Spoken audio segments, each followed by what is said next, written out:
அதிமுக சார்பில் முன்னாள் அமைச்சர் சோமசுந்தரம் தலைமையில் காஞ்சிபுரம் கண்டன ஆர்ப்பாட்டம் நடைபெற்றது.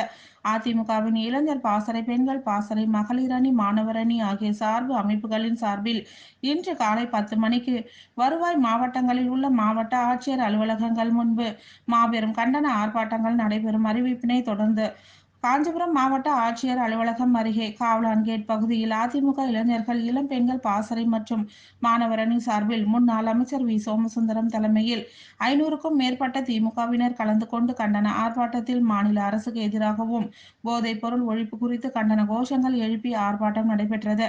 இதில் கழக அமைப்பு செயலாளர்கள் வாலாஜாபாத் கணேசன், மைதிலி திருநாவுக்கரசு, முன்னாள் பாராளுமன்ற உறுப்பினர், காஞ்சிபுரம் மாவட்ட எம்ஜிஆர் மன்ற தலைவர் ஆர். டி. சேகர், மாவட்ட அவைத் தலைவர் கிருஷ்ணமூர்த்தி, மாவட்ட அம்மா பேரவை செயலாளர் KUS சோமசுந்தரம், மாவட்ட பொருளாளர் வள்ளிநாயகம், பகுதி செயலாளர் பாலாஜி, கோல்ட் ரவி, ஜெயராஜ், ஸ்டாலின், ஒன்றிய செயலாளர்கள் தும்பவனம் ஜீவானந்தம், அத்திவாக்கம் ரமேஷ், களக்காட்டூர் ராஜி, மாவட்ட அம்மா பேரவை துணை செயலாளர் சிறுவாக்கம் ஆனந்தன், SSR சத்யா, மகளிரணி நிர்வாகிகள் உள்ளிட்ட மாவட்ட, மாநகர, ஒன்றிய நிர்வாகிகள் பலர் கலந்து கொண்ட அனைவருக்கும் பகுதி செயலாளர் பாலாஜி நன்றிகளை தெரிவித்தார்.